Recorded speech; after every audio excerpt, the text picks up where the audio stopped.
বর্তমানে বাংলাদেশের প্রতিবেশী রাষ্ট্র ভারত এবং মায়ানমারের সাথে বাংলাদেশের সম্পর্ক তেমন ভালো নেই। ভারতের প্রতিরক্ষা মন্ত্রী বাংলাদেশকে হুমকি দিয়েছেন যে তারা যে কোনো সময় বাংলাদেশের ওপর আক্রমণ করতে পারে। তাছাড়া বিজেপি নেতা অমিত শাহ বাংলাদেশের মানুষদের উইপোকা বলে অভিহিত করেছেন। সব মিলিয়ে বাংলাদেশ এবং ভারতের সম্পর্ক এখন একবারে তলানিতে গিয়ে ঠেকেছে।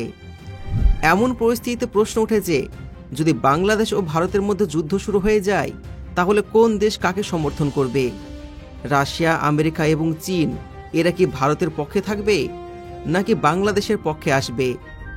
ভারত বাংলাদেশ যুদ্ধের ক্ষেত্রে কারা বাংলাদেশের পাশে দাঁড়াবে এবং কারা ভারতের পক্ষে সমর্থন জানাবে?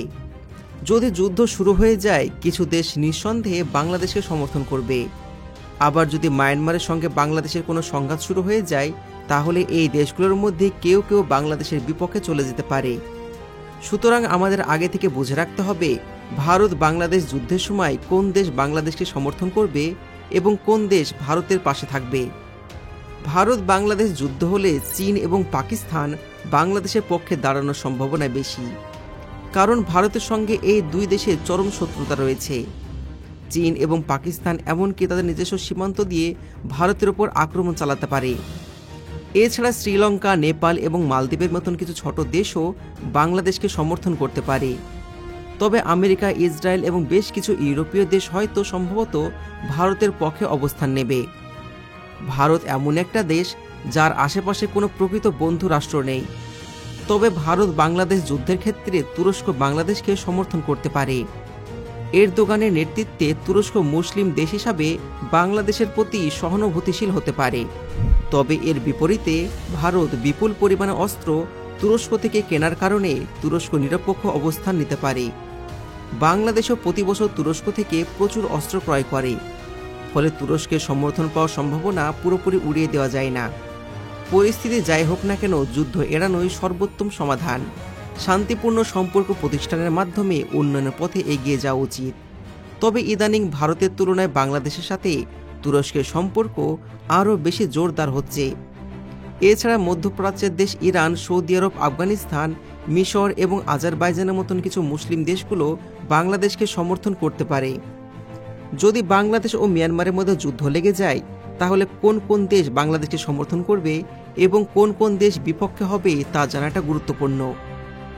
বাংলাদেশ মায়ানমার যুদ্ধ শুরু হলে যে দেশগুলো আগে বাংলাদেশকে সমর্থন করেছিল সেগুলোই কখনো কখনো বাংলাদেশের বিপক্ষে চলে যেতে পারে। এছাড়া ভারত সরাসরি মায়ানমারকে সমর্থন করবে। ভারত মায়ানমারের কাছে বিপুল পরিমাণে সমরাস্ত্র বিক্রি করে থাকে। কয়েক বছর আগে ভারত মায়ানমারকে একটি সাবমেরিন সরবরাহ করেছিল। প্রতি বছর ভারত মায়ানমারের কাছে মিলিয়ন মিলিয়ন ডলারের অস্ত্র এবং গোলাবারুদ বিক্রি করে থাকে। এছাড়া ভারত বিভিন্ন সময়ে মায়ানমারের সঙ্গে যৌথ সামরিক মহড়া করেছে। এখন চীনের প্রসঙ্গে আসা যাক। চীন এবং মায়ানমারের সম্পর্ক বহু পুরাতন। চীন পৃথিবীর অন্যতম শক্তিশালী একটি দেশ, যা থেকে ভারত অনেকটা ভীত। তবে চীনের সঙ্গে বাংলাদেশের সম্পর্ক ভালো। সুতরাং যুদ্ধের সময় চীন কাকে সমর্থন করবে তা নিশ্চিতভাবে বলা কঠিন। চীন হয়তো যুদ্ধের সময় উভয় দেশকে অস্ত্র সরবরাহ করে তার বাণিজ্যিক স্বার্থ রক্ষা করবে। চীন বাংলাদেশের কাছে অস্ত্র, গোলাবারুদ, যুদ্ধবিমান এবং যুদ্ধজাহাজ বিক্রি করে। একই সময় চীন মায়ানমারের কাছেও প্রায় একই ধরনের অস্ত্র সরবরাহ করে। তাই চীন এখানে মূলত নিজের স্বার্থই দেখবে। এবার যদি যুদ্ধ শুরু হয়ে যায় তাহলে তুরস্ক সরাসরি বাংলাদেশকে সাহায্য করবে, কারণ মায়ানমারের রোহিঙ্গাদের উপর যে নির্যাতন চালিয়েছে তাতে করে তুরস্ক বাংলাদেশকে সমর্থনের পক্ষে থাকবে। রোহিঙ্গারা মুসলিম হওয়ায় তুরস্ক তাদের প্রতি বিশেষ সহানুভূতিশীল। এছাড়া ব্রিটেনও বাংলাদেশের পাশে দাঁড়ানোর সম্ভাবনা রয়েছে। তবে পরিস্থিতি যাই হোক না কেন যুদ্ধের ক্ষয়ক্ষতি এড়িয়ে শান্তিপূর্ণ সমাধানের পথ খোঁজাই সবার জন্য মঙ্গলজনক।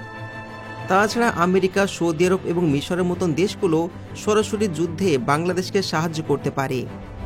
এবার রাশিয়ার প্রসঙ্গে আসা যাক। রাশিয়া বাংলাদেশকে সমর্থন করতে পারে, আবার নাও করতে পারে, কারণ বর্তমানে বাংলাদেশ আগের মতন রাশিয়া থেকে অস্ত্র ক্রয় করে না। এখন বাংলাদেশ ইউরোপীয় দেশগুলো তুরস্ক এবং পাকিস্তানের কাছ থেকে বেশি অস্ত্র কিনছে। বাংলাদেশ সম্প্রতি সময়ে পাকিস্তানের কাছ থেকে প্রচুর পরিমাণে অস্ত্র কেনা শুরু করেছে। বাংলাদেশ মায়ানমার যুদ্ধক্ষেত্রে ইরান বাংলাদেশকে সাহায্য করতে পারে। তবে যুদ্ধে এক গুরুত্বপূর্ণ বিষয় হলো দেশের সামরিক শক্তি। নিজের সামরিক শক্তি কখনো বিশ্বাসঘাতকতা করে না। শক্তিশালী দেশই সাধারণত অন্য দেশগুলোর সমর্থন পায়। তাই বাংলাদেশের উচিত নিজেদের সামরিক শক্তি আরও জোরদার করা, বিশেষ করে দেশীয়ভাবে যুদ্ধবিমান, ক্ষেপণাস্ত্র এবং গোলাবারুদ তৈরি করা জরুরি। ইতিমধ্যে একটি সুখবর হলো, বাংলাদেশ পাকিস্তান থেকে প্রচুর পরিমাণে গোলাবারুদ এবং অস্ত্রশস্ত্র আমদানি করেছে। বাংলাদেশের সামরিক ঘাঁটি পূরণে পাকিস্তান গুরুত্বপূর্ণ ভূমিকা রাখছে। বাংলাদেশ পাকিস্তানের কাছ থেকে কী কী অস্ত্র ক্রয় করেছে তা এক নজর দেখা যাক। বাংলাদেশ সেনাবাহিনী 40,000 রাউন্ড গুলি এবং 2000 ট্যাঙ্কের গোলা অর্ডার দিয়েছে। এর সাথে 20,000 রকেটের জন্য চুক্তি করেছে। তার সাথে পাকিস্তানের সঙ্গে ড্রোন কেনার একটি চুক্তি করেছে বাংলাদেশ। পাকিস্তানের দৈনিক সংবাদ মাধ্যম ফিনান্সিয়াল এক্সপ্রেসের প্রতিবেদনে বলা হয়েছে, এই সমস্ত অস্ত্র ক্রয় বাংলাদেশের সামরিক ঘাঁটিগুলোকে আরও শক্তিশালী করছে।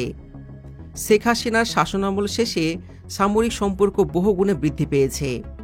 পাকিস্তান বাংলাদেশের সেনাবাহিনীকে শক্তিশালী করতে সামরিক সহযোগিতার হাত বাড়িয়ে দিয়েছে এবং বিপুল পরিমাণে সামরিক সহায়তা প্রস্তাব দিয়েছে। বাংলাদেশের সামরিক ক্রয়ের এই বিশালতা ভারতের মাথায় টেনশন বাড়িয়ে দিয়েছে, কারণ এই অস্ত্র ক্রয় বাংলাদেশের সামরিক শক্তিকে আরও বেশি কার্যকর এবং আধুনিক করে তুলেছে। সামরিক শক্তি বৃদ্ধি করতে বাংলাদেশের এই উদ্যোগ প্রশংসনীয়, তবে শান্তি বজায় রাখার জন্য কূটনৈতিক সম্পর্ক আরও উন্নত করা প্রয়োজন। বাংলাদেশ সেনাবাহিনী পাকিস্তান থেকে $1.2 বিলিয়ন সমরাস্ত্র ক্রয় করেছেন, যা বাংলাদেশের টাকায় প্রায় 15,000 কোটি টাকা। বাংলাদেশের এক বছরের সামরিক বাজেট প্রায় $7 বিলিয়ন। তাই পাকিস্তান থেকে এত বিপুল পরিমাণ অস্ত্র ক্রয় দেখে ভারতের মধ্যে আতঙ্ক ছড়িয়ে পড়েছে। বর্তমানে বাংলাদেশের কৌশলগত বন্ধু দেশ হচ্ছে পাকিস্তান। বিশেষ করে প্রতিবেশী ভারতকে চাপে রাখতে পাকিস্তানের সাথে বাংলাদেশের সম্পর্ক রক্ষা করা অত্যন্ত গুরুত্বপূর্ণ। অতীতেও পাকিস্তানের সেনাবাহিনীর সাথে বাংলাদেশের ঘনিষ্ঠ সম্পর্ক ছিল। 2008 সালে তত্ত্বাবধায়ক সরকারের আমলে বাংলাদেশের সেনাবাহিনী পাকিস্তান সেনাবাহিনীর কাছ থেকে সামরিক প্রশিক্ষণ গ্রহণ করত। তবে পরবর্তীতে ভারতের আপত্তির কারণে শেখ হাসিনা সরকারের অধীনে এই প্রশিক্ষণ বন্ধ করে দেওয়া হয়। তবে শেখ হাসিনা পতনের পর বাংলাদেশ আবারও একবার পাকিস্তানের সাথে বড় পরিসরে সামরিক সম্পর্ক তৈরি করেছে। বাংলাদেশ সেনাবাহিনী পাকিস্তানের SSG অর্থাৎ স্পেশাল সার্ভিস গ্রুপ থেকে বিশেষ সামরিক প্রশিক্ষণ গ্রহণ করতে পারবে। পাকিস্তানের SSG বিশ্বের অন্যতম শক্তিশালী বিশেষ বাহিনী হিসাবে পরিচিত, যা ভারতীয় সেনাবাহিনীর বিরুদ্ধে দীর্ঘমেয়াদী যুদ্ধের অভিজ্ঞতা অর্জন করেছে এবং ভারতীয় সেনাবাহিনী পাকিস্তানের SSG সৈন্যদের সম্মুখীন হওয়া এড়িয়ে চলে। যদি বাংলাদেশ পাকিস্তানের স্পেশাল ফোর্স থেকে সামরিক প্রশিক্ষণ গ্রহণ করে, তাহলে বাংলাদেশের সেনাবাহিনী ভারতীয় সেনাবাহিনীর সাথে আরও ভালো করে মোকাবেলা করতে পারবে। বর্তমানে বাংলাদেশের প্রধান প্রতিপক্ষ হচ্ছে ভারত। মায়ানমার প্রতিপক্ষ হিসেবে থাকলেও তারা অভ্যন্তরীণ গৃহযুদ্ধে জড়িত থাকার কারণে নতুন করে বাংলাদেশের সাথে সংঘাতে জড়াতে চাইবে না। ফলে এখন বাংলাদেশের একমাত্র বড় প্রতিপক্ষ হিসেবে রয়ে গেছে ভারত। পাকিস্তান থেকে অস্ত্র কেনার বড় সুবিধা হচ্ছে কৌশলগত নিরাপত্তা। যদি ভারতও একই উৎস থেকে অস্ত্র ক্রয় করে থাকে, তাহলে সেটি বাংলাদেশের নিরাপত্তাকে ঝুঁকির মধ্যে ফেলতে পারে। তাই বাংলাদেশের উচিত এমন একটি দেশ থেকে অস্ত্র ক্রয় করা যারা কখনোই ভারতের কাছে অস্ত্র বিক্রি করবে না। পাকিস্তান এই শর্ত পূরণ করে, কারণ তারা ভারতের কাছে কখনো অস্ত্র বিক্রি করে না। বর্তমানে ভারতের বিজেপি নেতারা যেভাবে বাংলাদেশকে হুমকি দিচ্ছে এবং গালাগালিজ করছে, তাতে ভবিষ্যতে ভারত ও বাংলাদেশের মধ্যে যুদ্ধ লাগার সম্ভাবনা উড়িয়ে দেওয়া যায় না। তাই বাংলাদেশের জন্য আগে থেকে যুদ্ধের প্রস্তুতি নেওয়া অত্যন্ত গুরুত্বপূর্ণ। বাংলাদেশের উচিত পাকিস্তান সেনাবাহিনীর যুদ্ধের অভিজ্ঞতাকে কাজে লাগানো, কারণ বাংলাদেশ এবং পাকিস্তানের অভিন্ন শত্রু হলো ভারত। দুই দেশের সামরিক চুক্তি ভারতের জন্য বড় মাথা ব্যথার কারণ হয়ে উঠতে পারে। পাকিস্তান নিজ দেশে অনেক শক্তিশালী মিসাইল তৈরি করে এবং বাংলাদেশের উচিত পাকিস্তান থেকে দূরপাল্লার মিসাইল ক্রয় করা। পাকিস্তান সবসময় চাইবে বাংলাদেশ সেনাবাহিনী আরও শক্তিশালী হোক, কারণ এটি তাদের জন্য কৌশলগতভাবে লাভজনক। শক্তিশালী বাংলাদেশ ভারতকে দুই প্রতিবেশী রাষ্ট্রের চাপে ফেলবে। সব মিলিয়ে বলা যায় বাংলাদেশ বর্তমানে সামরিক শক্তি বাড়ানোর পথে এগোচ্ছে। গত 15 বছরে বাংলাদেশের সামরিক শক্তিতে তেমন কোনো উল্লেখযোগ্য উন্নতি হয়নি। তাই নতুন নতুন অস্ত্র ক্রয় করা এখন বাংলাদেশের জন্য অত্যাবশ্যক হয়ে দাঁড়িয়েছে। তবে বন্ধুরা, এই বিষয়ে আপনার মতামত কি অবশ্যই কমেন্টে জানাবেন। যদি আজকের ভিডিও ভালো লেগে থাকে এবং আপনি দেশকে ভালোবেসে থাকেন, ভিডিওতে লাইক করুন চ্যানেলকে সাবস্ক্রাইব করুন। দেখা হচ্ছে পরবর্তী ভিডিওতে। ধন্যবাদ।